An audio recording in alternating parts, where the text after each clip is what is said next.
মাননীয় স্পিকার, আপনার মাধ্যমে আজকে সংসদে যিনি সংসদ নেতা আছেন, আমাদের প্রধানমন্ত্রী, যারা সরকার দলের মন্ত্রীরা আছেন, সদস্য আছেন, এবং আমরা যারা বিরোধী দলের পক্ষ থেকে আজকে এই মুলতবি প্রস্তাবের জন্য আমরা দাঁড়িয়েছি, সকলের কাছে বিনীত কণ্ঠে কয়েকটি কথা আমি বলতে চাই। আমরা কোন প্রেক্ষাপটের মধ্য দিয়ে আজকের এই সংসদে এসেছি আমরা সকলেই সেটা জানি। সেই প্রেক্ষাপট যখন বাংলাদেশে সংগঠিত হলো, তারপরে 5 আগস্ট থেকে নিয়ে 8 আগস্ট পর্যন্ত বাংলাদেশে কোনো সরকার ছিল না। সেই সময়টাতে বাংলাদেশের সংবিধান কতটুকু কার্যকর ছিল সেই ব্যাপারে কি আমরা খোঁজখবরটা রেখেছি? মাননীয় স্পিকার, আমরা একটা জিনিস স্পষ্ট করে বলতে চাই, আমাদের এখানে বর্তমানে যিনি আইনমন্ত্রী আছেন, তিনি যে তখন অ্যাটর্নি জেনারেল হিসেবে নিয়োগ পেলেন, কোন সংবিধানের বদৌলতে তিনি অ্যাটর্নি জেনারেল হিসেবে নিয়োগ পেলেন, সে প্রশ্নটাকে আমরা ভুলে গিয়েছি। মাননীয় স্পিকার, যে অন্তর্বর্তীকালীন সরকার শপথ গ্রহণ করেছে, সে অন্তর্বর্তীকালীন সরকার বাংলাদেশের সংবিধানের কোথাও এর কোনো বর্ণনা নেই। যে সরকার, আগের সরকার, তারা যে পদত্যাগ করেছে, সেই পদত্যাগের ফর্মুলা কি? সংসদ যে ভেঙে দেওয়া হলো 6 তারিখে, সেই সংসদ ভেঙে দেওয়ার ফর্মুলাটা কি সংবিধানে বর্ণনা করা ছিল? তার কোনো কিছুই সেই সময়টাতে মাননীয় স্পিকার সংবিধান অনুযায়ী হয় নাই। কারণ সেই সময়টাতে 24-এর অভ্যুত্থানের মধ্য দিয়ে হাজারো মানুষের জীবনের মধ্য দিয়ে নতুন এক বাংলাদেশের প্রত্যয়ে জনগণের অভিপ্রায় ব্যক্ত হয়েছিল মাননীয় স্পিকার। এবং সেই সময়টাতেই যে অন্তর্বর্তীকালীন সরকার গঠিত হয়, তাদের হাতে একটা গুরুত্বপূর্ণ দায়িত্ব ছিল বাংলাদেশের এই রাষ্ট্র কাঠামোটাকে সংস্কার করা। বাংলাদেশের রাষ্ট্র কাঠামোকে সংস্কার করার যে প্রয়োজনীয়তা, আমরা এটা অতীতে দেখেছি। এই রাষ্ট্র কাঠামোকে বারংবার এটা ফেসিবাদের জাতা করে সেটাকে পিষ্ট করা হয়েছিল। সেই লক্ষ্যে অন্তর্বর্তীকালীন সরকারের সময়টাতে ঐক্যমত্য কমিশন গঠিত হয় মাননীয় স্পিকার। সেই ঐক্যমত্য কমিশনে আমরা 30টিরও অধিক রাজনৈতিক দল এবং জোট আমরা দিনের পর দিন, সপ্তাহের পর সপ্তাহ সেখানে আমরা আলোচনা করেছিলাম মাননীয় স্পিকার। সেই আলোচনার এক প্রান্তে গিয়ে যখন জুলাই সনদ বাস্তবায়নের প্রসঙ্গ আসে, সেটা নিয়ে আমরা কয়েক দফায় আলোচনা করেছি। সেই আলোচনায় আজকের স্বরাষ্ট্রমন্ত্রী সালাউদ্দিন সাহেব সেখানে উপস্থিত ছিলেন, জোনায়েদ সাকিব ভাই সেখানে উপস্থিত ছিলেন, সেখানে নুরুল হক নূর ভাই উপস্থিত ছিলেন, শাহাদাত হোসেন সেলিম সেখানে উপস্থিত ছিলেন। এতগুলো মানুষ সরকারি দলের বেঞ্চে তারা বসে আছেন, তারা ঐক্যমত্য কমিশনে উপস্থিত হয়েছিলেন। ঐক্যমত্য কমিশনে জুলাই সনদ বাস্তবায়নের ব্যাপারে সকলের মধ্যে আলোচনা হয়েছিল। সেই আলোচনার প্রসঙ্গ তারা সংসদে এসে কিভাবে ভুলে গেলেন সেটা আমি তাদের কাছে জানতে চাই মাননীয় স্পিকার। 5ই অক্টোবর আজকের স্বরাষ্ট্রমন্ত্রী সালাউদ্দিন আহমেদ সেই সময়টাতে তিনি বলেছিলেন, গণভোট, জনগণের তরফ থেকে যে রায় আসবে সেই রায় সংসদের প্রত্যেকজন সদস্যকে মানতে হবে। তিনি তার কথার উপরে এখন অটল কেন নাই সেটা আমরা তাদের কাছ থেকে জানতে চাই মাননীয় স্পিকার। আমরা এই কথাটাও জানতে চাই, মাননীয় আইনমন্ত্রী তিনি সে সময়টাতে এই সংবিধান সংস্কারের জন্য যে আদেশ, সেটাকে বাস্তবায়নের জন্য যে এক্সপার্ট প্যানেল গঠন করা হয়েছিল, সেই এক্সপার্ট প্যানেলের তিনিও একজন মেম্বার ছিলেন, তিনিও পরামর্শ দিয়েছিলেন সেই এক্সপার্ট প্যানেলে কেমন পদ্ধতিতে জুলাই সনদকে বাস্তবায়ন করা হবে। আজকে অ্যাটর্নি জেনারেলের পদ থেকে তিনি যখন আইনমন্ত্রী হয়েছেন, তখনই এসে তিনি তার পজিশনটাকে পরিবর্তন করে এখন তিনি সবকিছু বেমালুম ভুলে গিয়েছেন।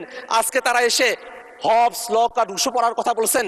আমার তো মনে হয় হবস, লক আর রুশো পড়ার মধ্য দিয়ে তারা অতীতে যে নৈতিকতার পাঠ, সেই নৈতিকতার পাঠটা তারা ভুলে গিয়েছেন।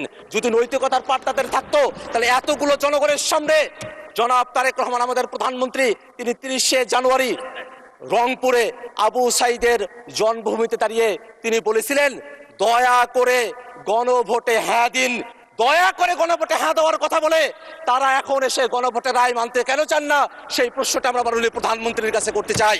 আমরা আরো স্পষ্ট করে আপনার মাধ্যমে জানতে চাই, যে আদেশ জারি করা হয়েছে সে আদেশটা নাকি আইন নয়, এমন ধরনের বক্তব্য এখানে উপস্থাপন করা হয়। অথচ বাংলাদেশ সংবিধানের 152 নম্বর আর্টিকেলের মধ্যে একটা আদেশও যে আইন হতে পারে সেই ব্যাপারে সেখানে স্পষ্ট নির্দেশনা দেওয়া আছে। মাননীয় স্পিকার, তারা বলছেন আদেশ তো আইন নয়, অসাংবিধানিক। এটা ধৃষ্টতাপূর্ণ বক্তব্য।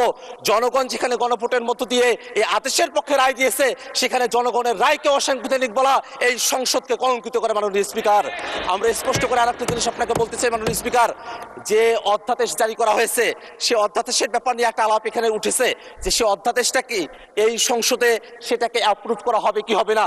সেই অধ্যাদেশ এই সংসদে অ্যাপ্রুভ করা হোক আর না হোক, ফ্যাক্ট অ্যান্ড ভ্যালিড অনুযায়ী সেই অধ্যাদেশ অনুযায়ী যে গণভোট হয়েছে সেই গণভোট যে বৈধ, সেই গণভোটকে অবৈধ বলার কোনো সুযোগ নেই মাননীয় স্পিকার। আমরা আর একটা কথা বলতে চাই মাননীয় স্পিকার, যে অধ্যাদেশের কথা আপনারা বলছেন, অধ্যাদেশগুলো এই সংসদে উত্থাপন করা হয়েছে, সেই অধ্যাদেশের মধ্যেই জুলাই সনদ বাস্তবায়নের যে আদেশ, সে আদেশটাকে রেফার করা হয়েছে। আপনারা অধ্যাদেশটাকে এখানে রেফার করবেন, আবার অধ্যাদেশের মধ্যে যে আদেশের কথা বলা হয়েছে সেটাকে আপনারা বেমালুম চেপে যাবেন। এই ধরনের দ্বিচারিতা বাংলাদেশের সংসদে যদি আপনারা করেন, জনগণ আপনাদেরকে ছাড় দেবে না মাননীয় স্পিকার।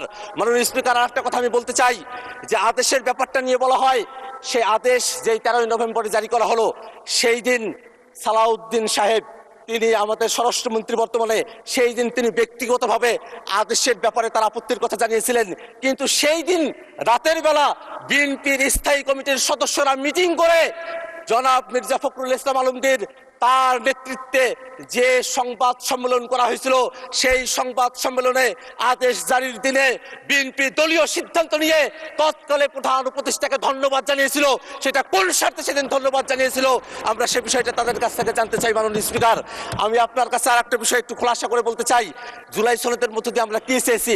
আমরা চেয়েছি এমন একটা বাংলাদেশ, যেই বাংলাদেশে আগের মতো করে সরকারি সাংবিধানিক প্রতিষ্ঠানগুলোতে নিয়োগ হবে না।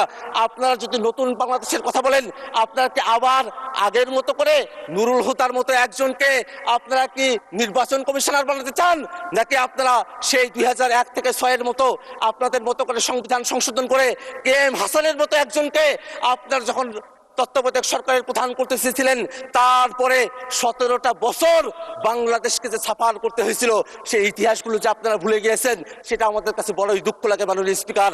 আমরা একটা কথা বারংবার আপনাদের কাছে বলি, 90-এর পরে 3 জোটের রূপরেখা আপনারা সহজে মানতে চান নাই, কিন্তু জনগণ যখন রাজপথে নেমে এসেছিল আপনারা কিন্তু তখন মানতে বাধ্য হয়েছিলেন। আমরা জানি নির্বাচনের আগে আপনারা যখন জনগণের কাছে গিয়েছিলেন, আপনারা গণভোটের কথা বলতে বাধ্য হয়েছিলেন। আপনারা এই কারণেই বাধ্য হয়েছিলেন, নতুবা জনগণ সেই সময়টাতে যে সিদ্ধান্ত নিত, সেই সিদ্ধান্ত আপনাদের ফেভারে নাও যেতে পারত। সেই জনগণকে তারা আজকে জুলাই সনদ পরিস্থিতি পড়ে নাই, সেই ব্যাখ্যা বিশ্লেষণ করার কথা বলা হয়। যেই জনগণ জুলাই সনদে ভোট দিয়েছে, ওই জনগণ তো সরকার নির্বাচনের জন্য ভোট দিয়েছে। তাহলে আপনাদের ম্যানিফেস্টো থেকে কয়জন ভোট দিয়েছে, সেই প্রশ্নটা আমরা করতে চাই মাননীয় স্পিকার। আপনাদের কাছে একটাই মাত্র চাওয়া, এটাতে আইনগত কোনো বাধ্যবাধকতার জায়গা নেই। বিএনপির সদিচ্ছার বিষয়, সরকার দলের সদিচ্ছার বিষয়, তারা 2/3 মেজরিটি পেয়েছেন।